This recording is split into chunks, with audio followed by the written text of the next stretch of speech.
Hi everyone! Okay, I know what you're thinking. Why am I dressing like a gangster? No, it's not because I decided to become a gangster. It's because I'm going to this party this weekend where we have to do some rapping. And I've never done it before, so it's gonna be exciting.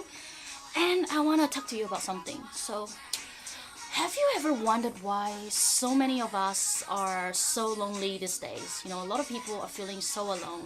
Even if they have friends around them or family, they still say, "Oh, I feel so lonely," or you might even feel it yourself. I thought about it today, actually, and I had kind of a realization. I noticed that a lot of us, we are no longer, or at least not very comfortable with having feelings anymore. So even if we feel sad, angry, jealous, irritated, we just feel like we shouldn't feel this way, and therefore we can't express it in the proper way. So either we are not assertive, we have to make excuses when we want to say no, or we just don't share anything vulnerable about us. We just say things are well. Even when you see things are not so well, you keep it brief and vague. And I think one of the consequences of that is, first, we are not happy, we feel very empty and lonely. Second of all, it's very hard to actually make friends or be close to someone, have people you really connect with. Because one of the reasons people connect is through vulnerability or sharing that. So what I think might be helpful is to actually that's dramatic, I know.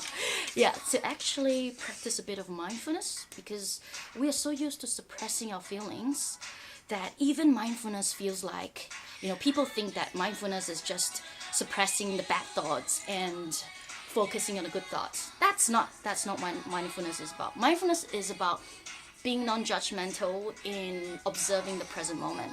So, okay, I feel angry right now. My temperature's rising. Or I feel horny for some fisting. um, yeah, so if that's how you're feeling, just acknowledge it, just notice it like a video camera. Not saying you go stalk people, but just notice your feelings. And then do something to kind of help your mind come back to the present moment so you can enjoy or really engage with what you're doing. And I think once we're more comfortable with having our feelings, when someone else expresses their feelings, we're not gonna be like, "Oh, don't cry, oh, don't feel this way, just change your mind." We're not gonna bombard them with logical reasons they shouldn't feel this way, or encourage them to suppress their feelings or ignore their feelings. We're gonna create this safe space for us and for them to share what we think and how we feel. And that itself is so powerful. I feel like that can make us feel better already, feel heard, and can be good for our self-esteem in the long run. Plus, there's a bonus benefit of having more meaningful connections and more meaningful friendships. So, yeah, I just restarting my music. So yeah, I think mindfulness is a good way to start. So just simply observing our feelings as they are, and noticing them, and then do something to come back to the present, like noticing 5 things around you, for example. And yeah, we'll see how that goes. And another way of working on that is, I believe, exposure. So if we never shared our feelings because of our upbringing, it made us not want to share our feelings, for example.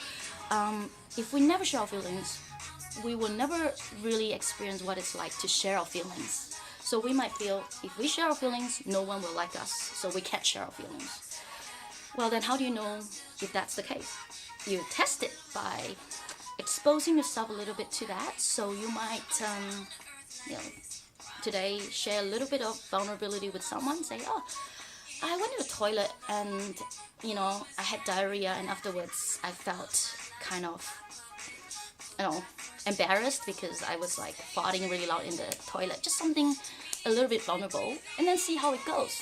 And then you might realize, well, even if I do share a little bit about my feelings, I'm fine. People still want to talk to me, and life goes on okay. Yeah. So these are just 2 ways I feel we can try out to see how we go with sitting better with our feelings. Yeah. So let me know if you have any suggestions for ways we can sit better with our feelings.